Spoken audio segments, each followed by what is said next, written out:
오늘도 주님의 이름으로 환영합니다. 올 가정의 달을 맞아서 하나님의 풍성하신 은혜가 우리의 기쁨의 가정마다 풍성히 흘러넘치기를 간절히 소원합니다. 제가 우리 조용히 기도하면서 하나님 앞으로 나아가겠습니다. 사랑하는 내가 풍성하신 하나님 아버지 감사합니다. 오늘도 하나님 앞에 나와서 예배 드릴 수 있도록 저희들의 마음을 주장하시고 저희들의 발걸음을 인도하시고 또 저희들의 가정에서 또 이렇게 함께 예배드리게 하심을 감사드립니다. 하나님, 가정의 달을 맞아서 하나님의 풍성하신 은혜가 우리의 가정에 임하기를 간절히 소원합니다. 오늘도 하나님 앞에 예배드릴 때 하나님을 만나는 기쁨이 넘치는 복된 시간이 되게 하여 주옵소서. 하나님의 마음의 기쁨을 드리는 우리 기쁨의 가정들이 다 될 수 있도록 하나님 축복하여 주시옵소서. 감사드리며 모든 말씀 예수의 이름으로 기도드립니다. 아멘. 찬송가 461장 함께 찬양하시겠습니다.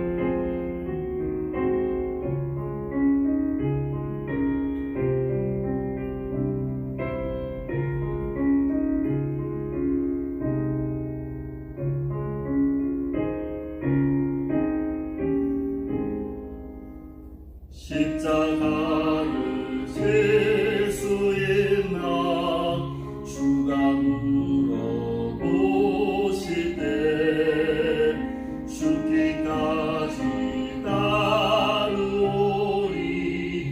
성도된 아파요다 우리의 심령 주의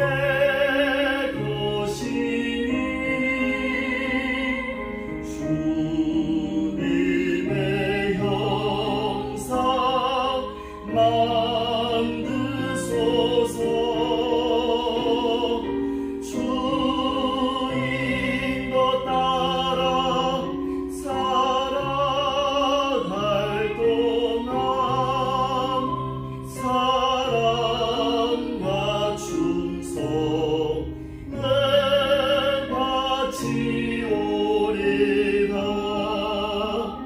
너는 기억하고 있나 구원받은 강도를 그가 내게 하였을 때 나도 허락받았다.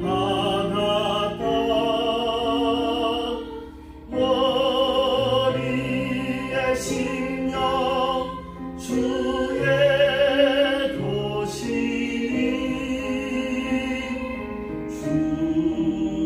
주님의 형상 만드소서.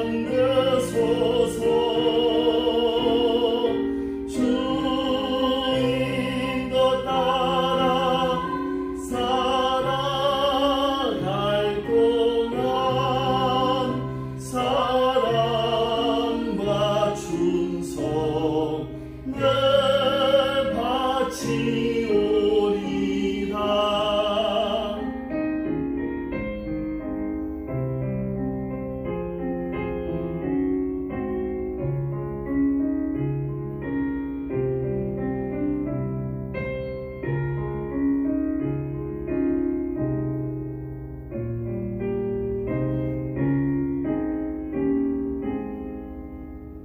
걱정 근심 모든 그늘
하겠습니다.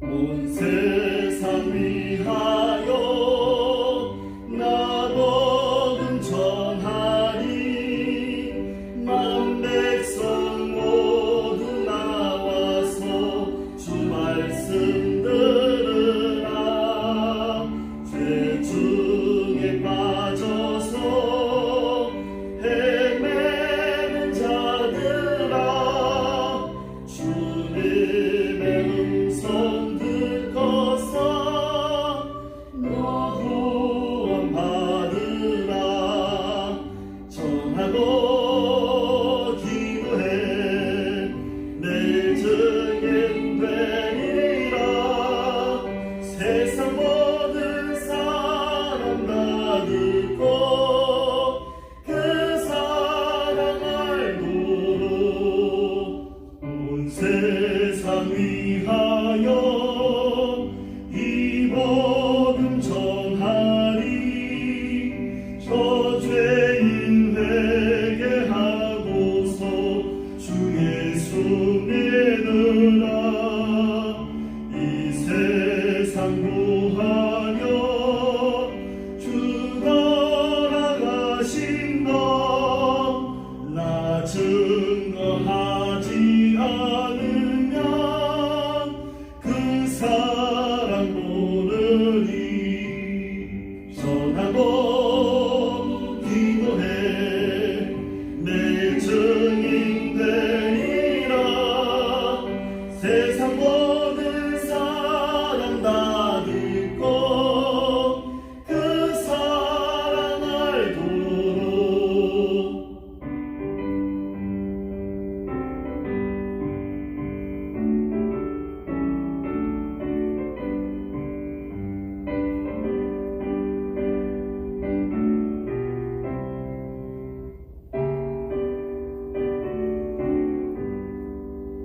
온 세상 위하여 주 은혜 임하니 주 예수 이름 힘입어 이 복음 전하자 먼 곳에 나가서 전하지 못해도 나 어느 곳에 있든지 늘 기도 힘쓰리 전하고 기도해 내 증인 되리라 세상 모든 사람 나 믿고 그 사랑 알도록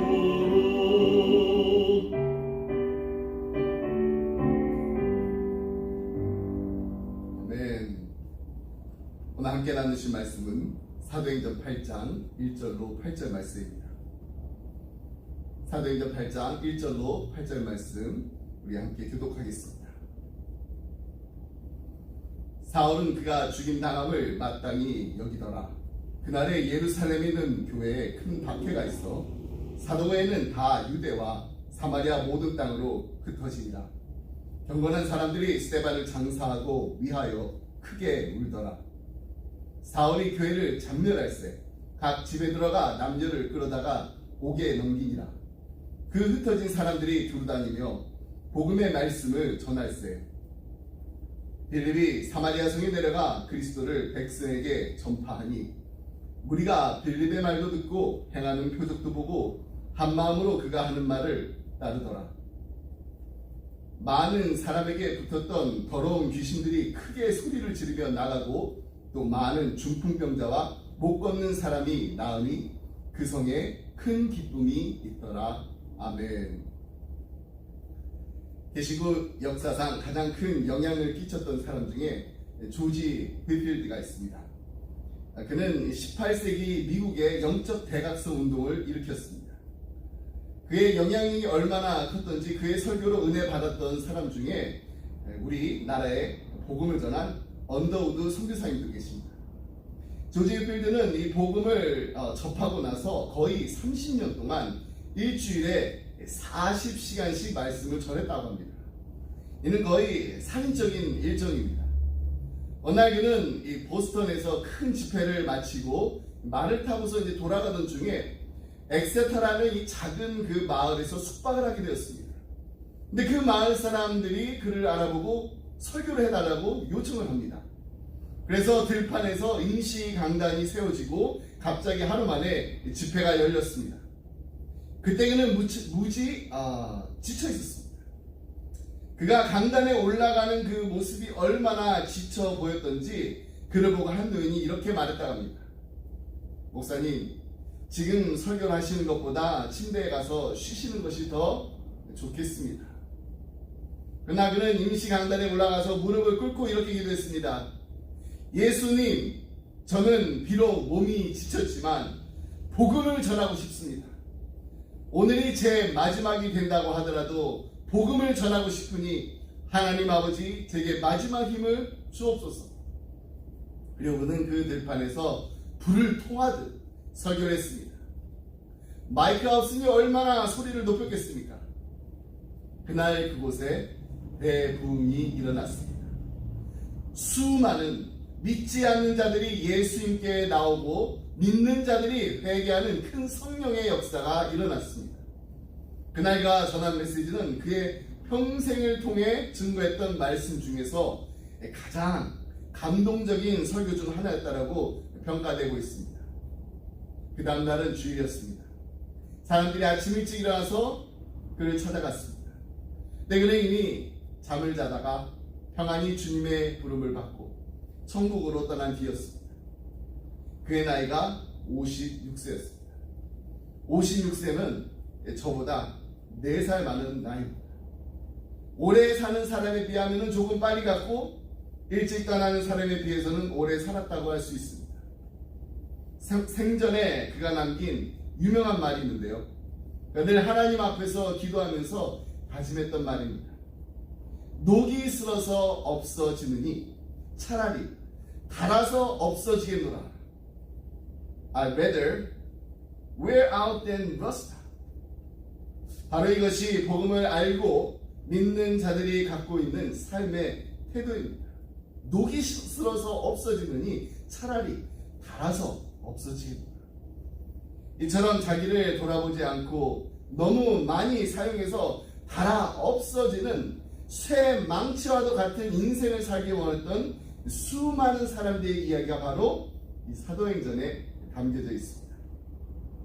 그래서 찰스 윈도 목사님은 이렇게까지 표현했습니다.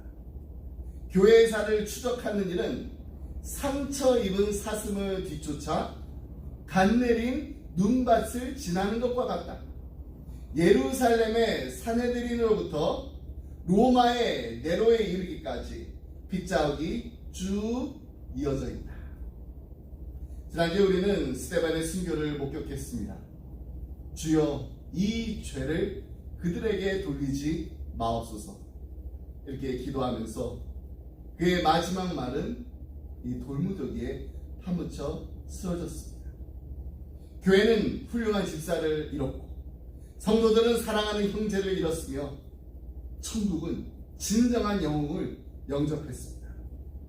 그리고 성령 충만했던 한 집사의 순교 직후 복음은 산전 도시였던 이 예루살렘에서 인근 골짜기의 유대와 그리고 북쪽 사마리아로 흘러내려갔습니다. 많은 사람들이 부활하신 메시아의 기쁜 소식을 듣고 참 믿음으로 반응했지만은 그렇다고 누구나 다 복음을 받아들인 것은 아니었습니다. 사도행전의 내용은 세 부분으로 나뉘어져 있습니다. 첫째가 1장부터 7장까지의 내용입니다. 기독교가 이 유구한 그 역사 속에서 어떻게 태동되었고 생성되었는가 하는 이 교회의 탄생을 설명하고 있습니다. 둘째가 8장부터 12장까지의 내용입니다. 기독교가 이제 예루살렘을 넘어가서 이방으로 나아가게 됩니다. 세계로 복음이 이렇게 확장이 되는데 이때 하나님이 이방 선교와 이 복음 확장을 위해서 어떤 수단을 준비하셨는가, 이것이 주요한 내용입니다. 그리고 셋째가 13장부터 마지막 28장까지 그렇게 준비된 하나님의 그 수단들이 이제 결실을 맺게 됩니다.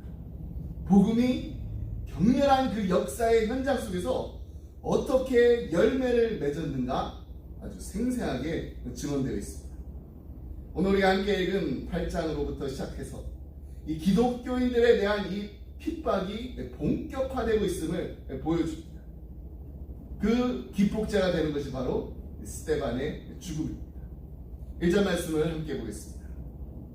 사울은 그가 죽임당함을 마땅히 여기더라. 그날에 예루살렘에 있는 교회에 큰 박해가 있어 사도회에는 다 유대와 사마리아 모든 땅으로 흩어지니라. 사울은 스데반의 죽음에 대해 마땅히 여겼다라고 합니다. 이 말은 그래 죽어도 잘 죽은 거야 하고 그냥 동의한 정도가 아니라 마땅히 여겼다. 그 자리에서 주도적이고 아주 적극적으로 참여했다는 말입니다. 7장 58절에 보면은 성 밖으로 내치고 돌로 칠세 증인들이 옷을 벗어 사울이라 하는 청년의 발 앞에 두니라고 했습니다. 스데반의 죽음에 사울이 주도적인 역할을 했고 순교 현장의 한복판에 그가 있었다고 말합니다. 사나운 맹수처럼 날뛰며 스데반을 죽음에게 이르기까지 했던 이 사울, 교회를 잔멸하기 위해서 극악한 일들을 서슴지 않았습니다. 그가 얼마만큼 극악하게 교회를 핍박했는지 3절 말씀을 함께 보겠습니다. 사울이 교회를 잔멸할 새 각 집에 들어가 남녀를 끌어다가 옥에 넘기니라. F.F. 브루스라는 이 영국의 신학자가 잔멸하다라는 이 부분을 어휘적으로 아주 잘 해석했습니다. 그는 다음과 같이 표현했습니다.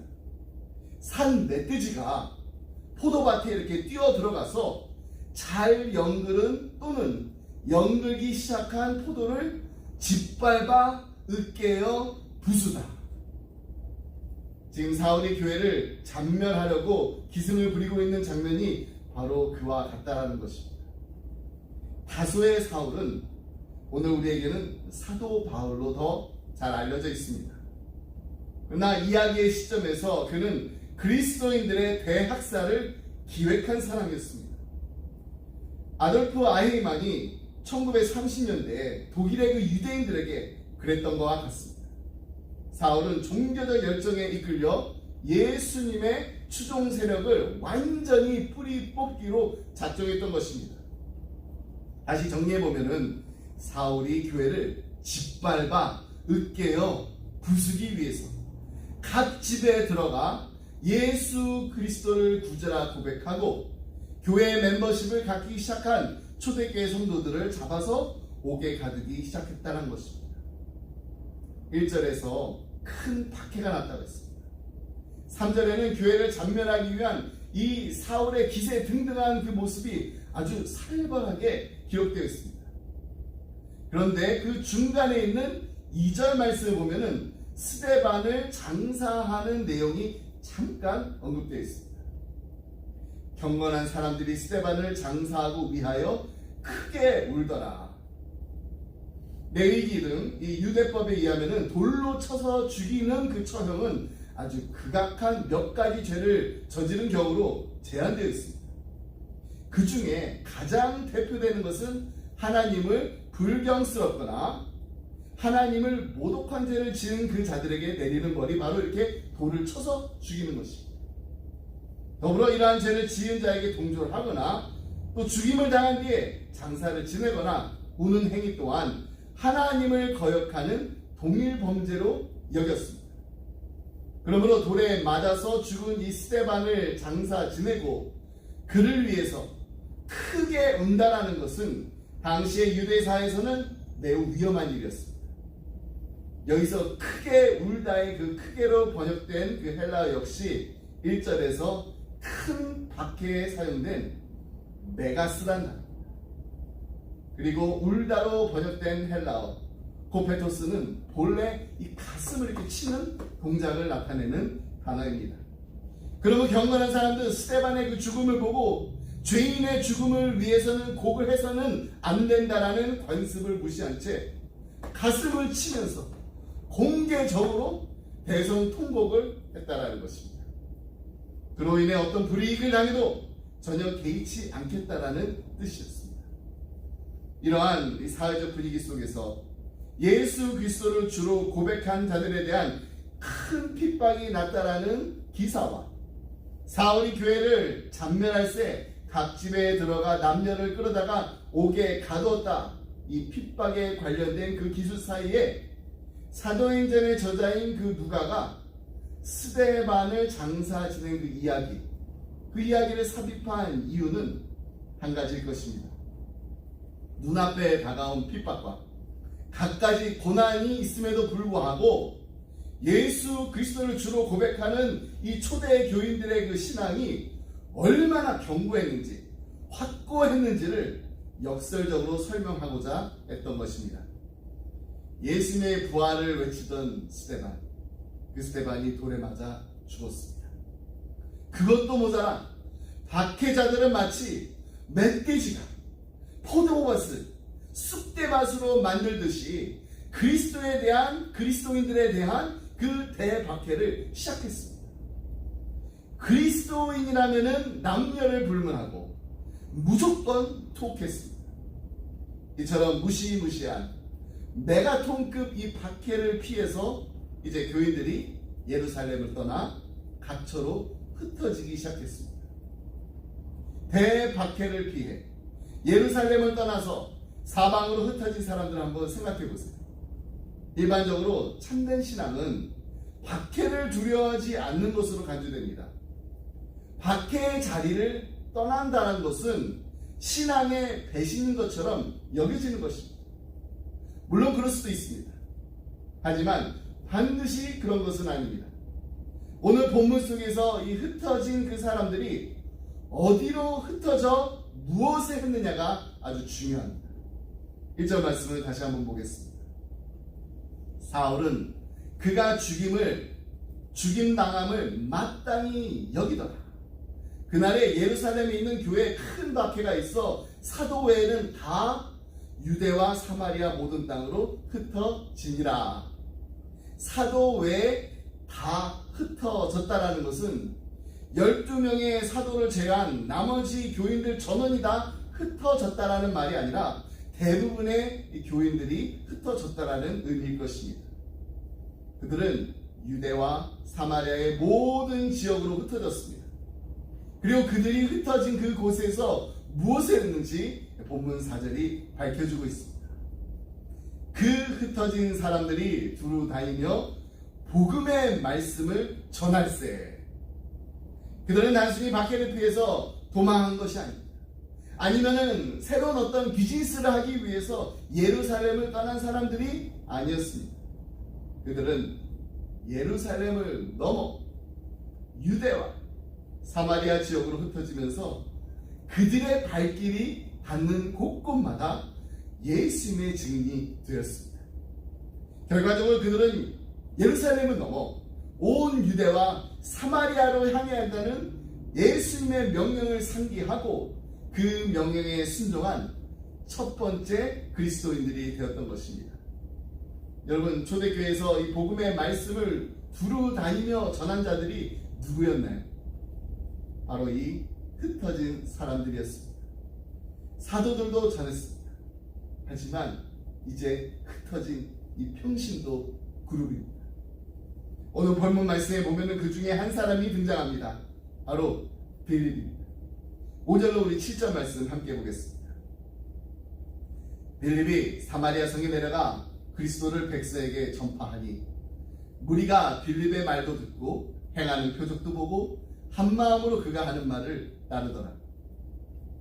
많은 사람에게 붙었던 더러운 귀신들이 크게 소리를 지르며 나가고 또 많은 중풍병자와 못 걷는 사람이 나으니. 빌립은 사도행전 6장 4절에 나오는 7명의 집사 중에 한 사람으로 헬라파 유대인이었습니다. 지적인 능력은 물론이었고 복음에 대한 뜨거운 열정을 가진 사람으로 알려져 있습니다. 여기서 사도행전의 저자인 누가가 빌립의 전도 사역을 기록하면서 의도하는 바는 무엇일까요?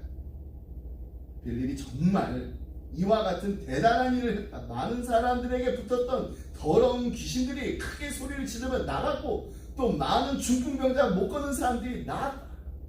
이런 대단한 일을 했다가 아닙니다. 빌립도 이와 같은 놀라운 일을 이루었다는 것입니다. 그가 말씀을 증거하니까 사람들이 회개하고 돌아오고 앉은 병이가 일어나고 표적과 기사가 나타났다고 합니다. 마치 사도들이 성령 충만함을 받은 후 기사와 표적을 많이 행하는 중에 성전 미문에 앉아서 구걸하던 한 남자를 나사렛 예수 그리스도의 이름으로 일어나 걸어라 일으켰던 이런 기사, 이런 놀라운 일들이 일어났다는 것입니다. 빌립은 박해와 핍박을 피해 흩어진 사람들의 무리 속에 속한 한 인물입니다. 스스로 결단해서 복음을 전하기 위해서 나섰던 것은 아닙니다. 그는 초대교회에 가해지는 그 핍박을 피해 떠날 수밖에 없었고 흩어져 다니며 할 수 있는 일, 다시 말해서 복음을 전하는 일을 했던 것입니다. 근데 이 흩어진 그 무리들이 복음 증거를 통해 회개의 역사가 일어났고 기적과 능력과 표적과 기사가 일어났다는 것입니다. 다시 말해서 이것은 빌립이 이와 같은 일을 능동적으로 주도적으로 했다가 아니라 빌립 또한 이와 같은 일, 표적과 이사를 일으키는 그 일에 참여했다는 것입니다. 이처럼 흩어진 무리들 그리고 빌립은 복음 증거자의 역할을 감당하도록 하나님께서 부르셨습니다. 그래서 오늘 본문 말씀이 사도행전에서 아주 중요한 비중을 차지하고 있는 것입니다. 그것은 바로 예루살렘에 국한되어 있던 이 복음이 이제는 예루살렘을 넘어서 사방으로 퍼지게 되었고 유대인만을 향했던 그 복음이 이제 이방인을 향해서 확산되는 대전환점을 이루게 되었기 때문입니다. 근데 이 아주 중요한 전환점에서 주님께 쓰임받은 사람이 위대한 직함을 지닌 사도들이 아니라 사방으로 흩어져 있던 이름 없는 무명의 교인들이었다는 사실입니다. 여기서 흩어지다로 번역된 이 헬라어는 디아스페로입니다. 우리가 잘 아는 이 흩어진 사람들을 뜻하는 디아스포라가 여기서 파생되었습니다. 본래 디아스페이로는 농부가 씨를 사방으로 두루 흩어서 뿌리는 행동을 표현하는 동사입니다. 씨를 흩어서 뿌리는 이 농부의 행동은 항상 능동적입니다. 반대로 이 농부에 의해서 흩뿌려지는 그 씨는 수동적일 수밖에 없습니다. 씨가 어디에 뿌려질 것인지 그것은 씨가 아니라 농부에 의해서 결정되기 때문입니다. 그래서 1절에 보면은 다 유대와 사마리아 모든 땅으로 흩어지니라 이렇게 번역이 되어 있어서 마치 예루살렘 교인들이 능동적으로 흩어진 것처럼 보이지만은 원래 이 헬라어 원문에 보면은 이 동사가 능동태가 아닙니다. 수동태로 기록되어 있습니다. 하나님의 섭리에 의해서 하나님께서 이들을 흩으셨다는 것입니다. 하나님이 하셨다는 것입니다. 그래서 오늘 본문에 나오는 빌립을 비롯한 흩어진 디아스포라들에게 위대함이 있다면은 그것은 바로 자신들을 흩어서 뿌리시는 그 하나님의 섭리에 자신들을 온전히 내어 맡겼다는 것입니다. 그랬더니 예수님께서 하셨던 일들이, 사도들이 했던 일들이 빌립도 할 수 있게 됐다는 것입니다. 무슨 말인가요? 아까도 말씀드린 것처럼 빌립이 했다가 아니라 하나님이 붙잡으시니까 빌립도 했다라는 것입니다. 하나님이 붙잡으시니까 누구도 하고 누구도 하고 누구도 하더라는 것입니다. 그렇습니다. 하나님께서는 이방 선교의 이 첫 장을 이처럼 흩어진 무명의 사람들을 통해서 이루셨습니다. 여러분, 지금은 은혜 받을 때요, 구원의 날입니다. 구원의 날이 아직까지도 끝나지 않았습니다. 우리가 이것을 어떻게 알 수 있을까요? 무엇을 보아서 알 수 있을까요? 오늘도 하나님께서는 하나님의 종들을 사방에서 불러 모으십니다. 불러내어 복음을 세계의 도처에 전하시는 것을 보게 되면 우리가 알 수가 있는 것입니다. 하나님은 오늘도 계속해서 보내고 계십니다. 그래서 사도 바울은 로마서 10장 15절에서 이렇게 말했던 것입니다. 보내심을 받지 아니하였으면 어찌 전파하리요. 그렇습니다. 누구든지 하나님께서 보내야 가서 복음을 전할 수가 있습니다. 보냄을 받지 아니한 사람이 스스로 복음을 전할 수는 없는 것입니다. 그러면 하나님 보내시는 자는 누구인가요? 바로 이 지상에 있는 교회입니다. 구원받은 하나님의 자녀들입니다. 대부분의 사람들은 선교사나 신학 공부를 한 목회자만이 하나님의 특별한 그 보내신 그 소명자만이 복음을 전할 수 있다, 이런 선입견을 가지고 있습니다. 그렇다면 오늘 본문 말씀에 나오는 사마리아 성에 복음을 전할 수 있는 그 자격 요건을 갖춘 사람은 사도들이 되어야 합니다. 그리고 앞으로도 계속해서 나오는 그 복음 전도를 평신도 리더들이 해서는 안 됩니다. 네, 하나님께서는 흩어진 무명의 디아스포라들을 들어서 사용하셨습니다. 그리고 이들의 그 발길이 닿는 곳곳마다 복음을 증거했습니다. 그때 정말 놀라운 일들이 벌어졌던 것입니다. 오늘 우리가 함께 읽은 맨 마지막 8절 말씀을 함께 보겠습니다. 그 성에 큰 기쁨이 있더라. 사마리아 성에, 더 정확하게 말하면 사마리아 성에 살고 있는 그 사람들에게 큰 기쁨이 임했다는 것입니다.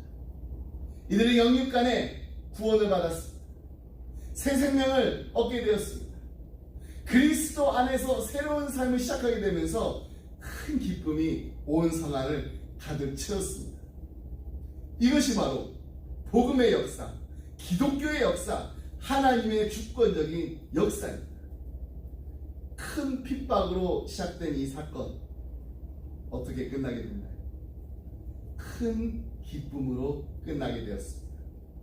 근데 그 중간에 뭐가 있었어요? 큰 울음이 있었습니다. 순교한 스데반 집사를 장사하면서 경건한 사람들이 크게 울었다고 했습니다. 송대근 목사님은 이 큰 울음에 대해서 이렇게 강의하셨습니다. 8장 1절로 8절까지의 전체 문맥 속에 큰이라는 단어가 몇 번 들어가 있습니까? 3번입니다. 큰 핍박, 큰 울음, 큰 기쁨, 그것입니다. 큰 핍박이 큰 기쁨으로 바뀌는 중간에 큰 울음이 있습니다. 경건한 사람들의 큰 울음입니다. 이 울음의 역할을 맡은 이는 경건한 사람들, 즉 그리스도인들입니다.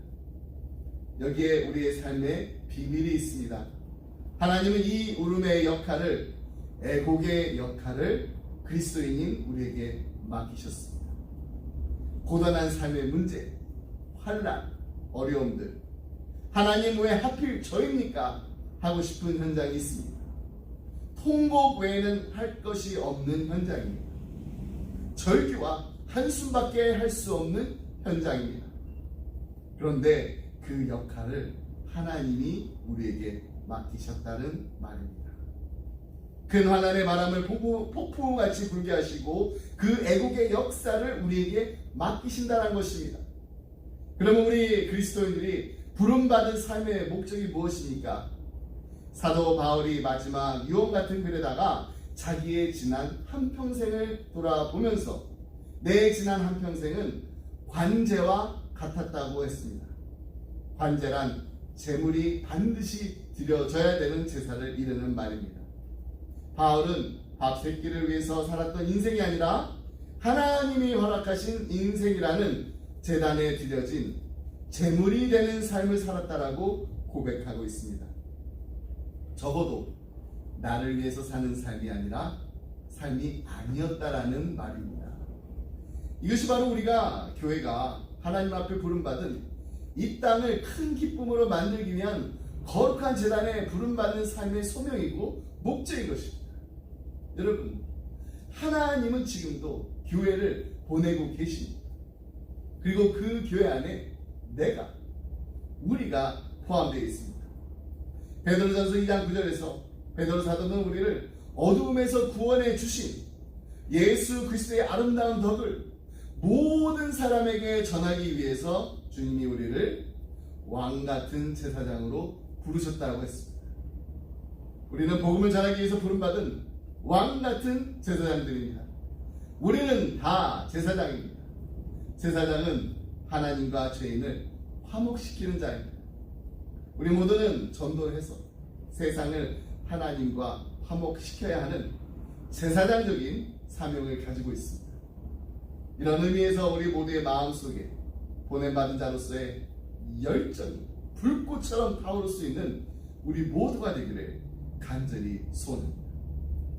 오늘 말씀 시작하면서 소개해드렸던 조지 윌필드의 말처럼 녹이 슬어서 없어지느니 차라리 달아서 없어지겠노라 결단하는, 그리고 가서 모든 족속으로 제자를 삼으라는 예수의 지상 명령을 감당하는 우리 기쁨의 교회, 우리 기쁨의 성도님들, 기쁨의 가정들이 다 되시기를 주님의 이름으로 축복합니다.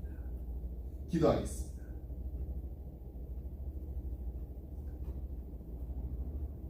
사랑하는 풍성하신 하나님 아버지, 감사합니다. 스데반 집사의 설교를 통해서 하나님은 무소부재하신 하나님이신 것을 깨닫게 하심을 감사합니다. 빌립 집사의 전도를 통해서 우리를 부르셔서 하나님의 도구로 사용하시기를 기뻐하시는 하나님의 섭리를 깨닫게 하심을 감사합니다.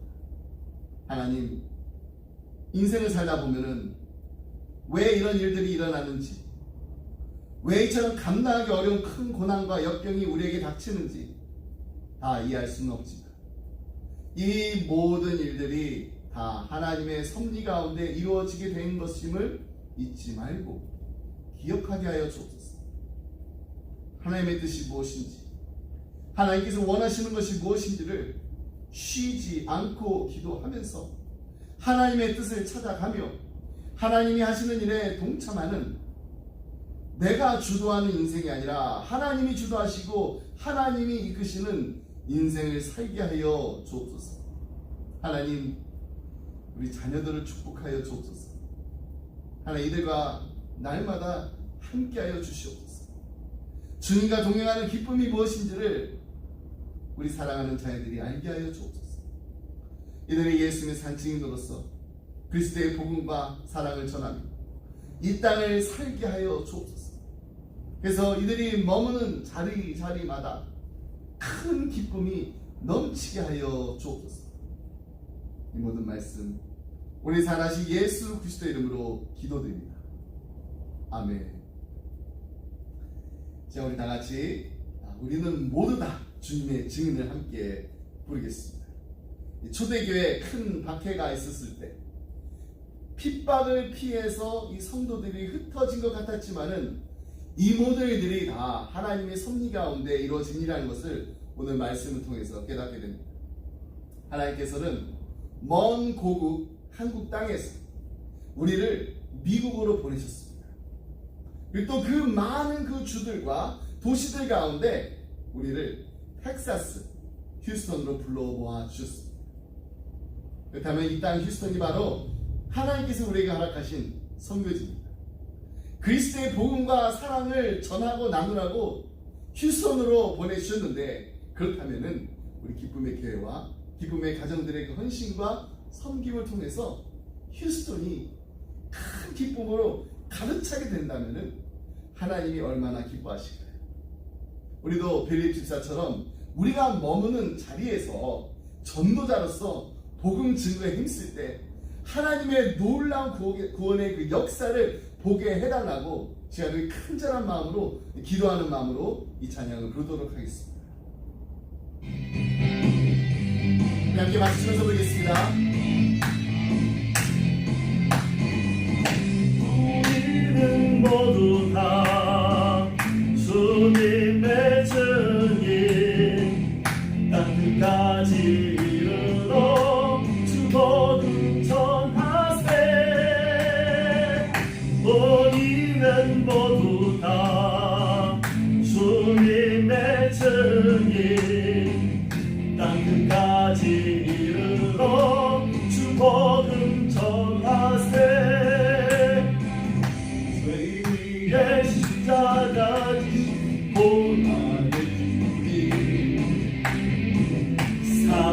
이기고 사신 부활의 주 다시 오신 약속하신 죄인의 주님 땅끝까지 이르러 주복음 전하세 우리는 모두 다 주님의 증인 땅끝까지 이르러 주복음 전하세 우리는 모두 다 주님의 증인 땅끝까지 이르러 주복음 전하세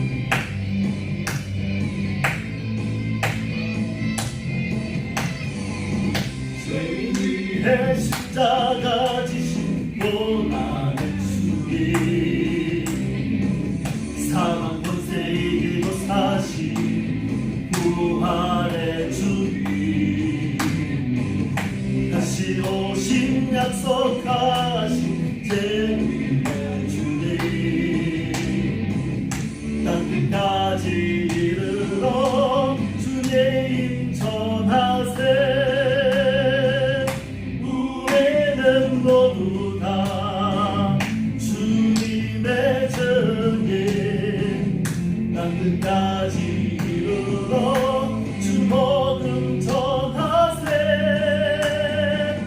우리는 모두 다 주님의 증인 땅끝까지 이르러 주복음 전하세 모두 다 주님의 증인 땅끝까지 이르러 주복음 전하세 우리는 모두 다 주님의 증인 땅끝까지 이르러 주복음 전하세